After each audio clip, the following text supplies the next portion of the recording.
Après avoir convergé vers le point de rassemblement de Shogun-kun, nos héros en quête de repos, après leur long périple, prirent un moment de répit bien mérité.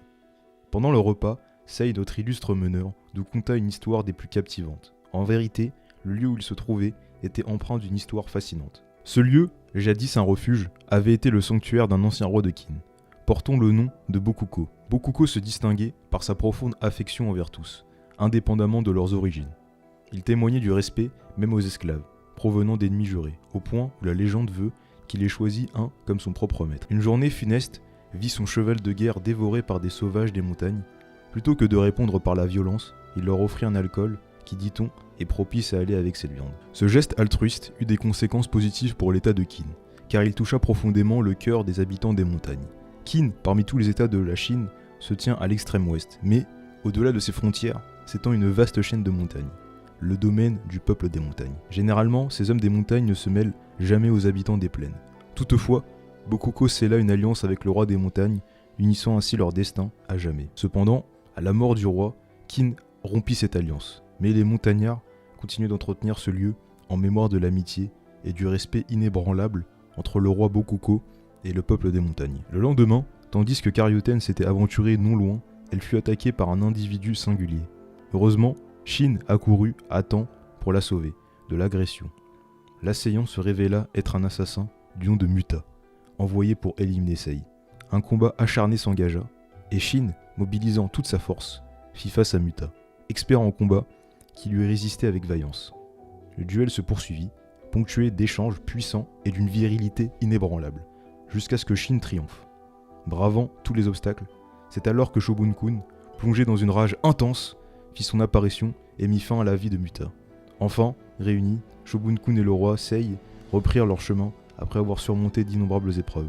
Shogun-kun était accompagné d'une poignée de soldats dévoués et partagea le récit de son périple jusqu'à cette rencontre. Shogun-kun tenta courageusement de se tirer de ce guêpier, mais même sa bravoure ne put rivaliser avec la puissance brute du général Uki. Par une issue miraculeuse, il survécut, bien qu'ayant perdu nombre de ses braves hommes au combat. Cependant, la situation stagna par la suite. Avec si peu d'hommes à leur disposition, la reconquête du pouvoir s'avérait impossible. Une aide extérieure s'imposait, et celle-ci se trouvait être le chancelier de droite Ryo, parti à l'état de Wei. Toutefois, la situation se complexifia. Ryo lui-même nourrissait des ambitions de conquête du trône, et tout laissait penser qu'il ne serait guère enclin à prêter main forte au roi. Les perspectives semblaient peu encourageantes. C'est alors que Shogun-kun eut une idée lumineuse.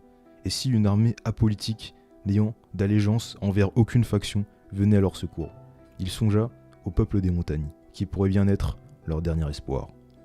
Ainsi, tous se lancèrent en quête du peuple des montagnes, aspirant à rencontrer leur souverain en vue de négocier une alliance qui viendrait en aide à Sei dans sa reconquête du trône. Nul ne pouvait sous-estimer la difficulté du périple qui se dessinait devant eux. Les montagnes, à mesure qu'ils avançaient, se relevaient de plus en plus inaccessibles, obligeant certains soldats à regagner le point de départ, découragés par l'ascension ardue. Progressant vaillamment, leur avancée fut subitement entravée par des individus masqués, vêtus légèrement, les représentants du peuple des montagnes.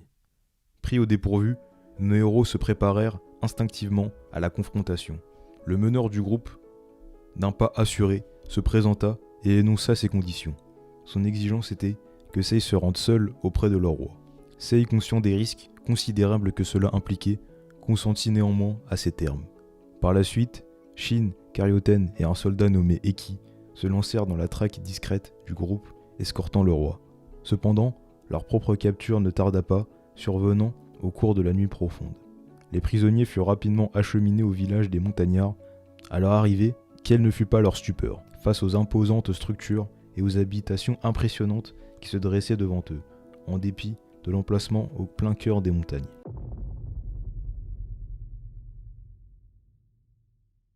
L'événement fut suivi d'un entretien solennel entre Yontawa, la souveraine des montagnes, et Heisei. Bientôt, Shin, Eki et Karyoten, toujours entravés, les rejoignirent. Au cours d'un discours éloquent prononcé par Sei, Yontawa consentit finalement à sceller cette alliance tant attendue, dévoilant en ce moment son véritable visage. La reine des montagnes, malgré sa position royale, arborait des traits délicats conférant à sa féminité une distinction singulière. Ensemble, ils se mirent en route en direction du point de ralliement où Shogun-kun les attendait, en préparation de la bataille imminente. Une stratégie minutieusement élaborée se dessina alors. À leur arrivée à la capitale de Qin, Kanyu, ils mirent en œuvre le plan conçu antérieurement. Pour pénétrer dans le palais, il était impératif de se présenter comme des alliés. Pour ce faire, tous les hommes de Shogun-kun et leurs compagnons endossèrent le masque caractéristique des montagnards, afin de se fondre dans la masse et d'adopter leur apparence. Les portes s'ouvrirent devant eux, et une fois à l'intérieur, Sei lui-même lança l'assaut pour reprendre le trône qui lui revenait de droit. Le champ de bataille se transforma rapidement en une scène de lutte acharnée où chacun démontrait un courage sans faille.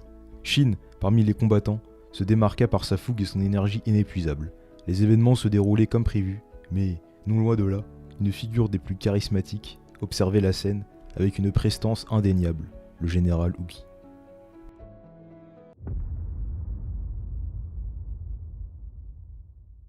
Au sein de cette modeste armée, une stratégie délicate se déploya en deux, composantes distinctes et essentielles. Le premier groupe, déterminé à ralentir et à contenir les forces adverses qui s'opposaient à eux avec une férocité grandissante, se plongea dans un conflit intense et acharné. Dans le même temps, le second groupe se lança dans une mission audacieuse consistant à emprunter une voie détournée qui les guiderait secrètement et directement vers le frère de Sei, détenteur du trône convoité. Shin, guidé par une petite unité dirigée de main de maître par le valeureux Baijo, avança à travers l'enceinte majestueuse du palais avec une détermination inébranlable. Cependant, leur progression se heurta à une unité résolue à les éradiquer, commandée par Saji, le chef émérite des assassins de Ketsu. Cet affrontement marqua le début d'une confrontation féroce, où l'ardeur et la ténacité rivalisèrent avec la force brute. Face à Saji, Shin se trouva confronté à un adversaire d'une puissance exceptionnelle, testant au maximum ses limites et son habileté. Malgré la ferveur indomptable de son adversaire, Shin finit par l'emporter. Sa volonté farouche et son dévouement indéfectible le hissèrent au sommet de cette épreuve épique. L'ensemble des opposants qui se dressaient sur leur chemin fut vaincu, permettant à notre intrépide unité d'avancer enfin en direction de la salle du trône. Là, Seikyu, le frère de Sei, attendait leur arrivée avec une certaine anxiété. L'objectif longtemps caressé était désormais à portée de main, mais un nouvel adversaire colossal fit irruption, révélant une stature imposante et une apparence monstrueuse, évoquant presque une créature tout droit sortie des récits les plus effrayants. Le conflit qui se déclencha fut un véritable tour de force, car la puissance et la résistance de cet être nommé Rankai défiaient toute compréhension. Infliger le moindre dommage significatif à ce mastodonte devint une entreprise herculéenne. Néanmoins, Baijo et ses compagnons, armés de persévérance et de stratégie, refusèrent de plier. Peu à peu, ils commencèrent à dompter cette force inarrêtable.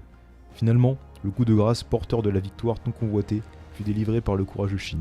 Une attaque sautée en piqué aérien, il transperça le corps massif de Rankai, mettant ainsi un point final à cette confrontation légendaire. Ce triomphe ouvrit la voie à l'accomplissement de leur quête héroïque pour le pouvoir et la suprématie.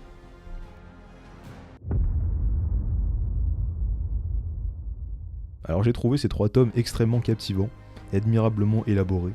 L'intrigue se déploie avec une célérité impressionnante, entraînant le lecteur dans un tourbillon d'événements palpitants. Tout comme dans le premier tome, l'histoire évolue vers une aventure trépidante, riche en action et en scènes de combat, d'une mise en scène remarquable. Le rythme narratif est si habilement entretenu que l'on ne saurait éprouver la moindre lassitude, tant chaque page offre son lot de rebondissements palpitants.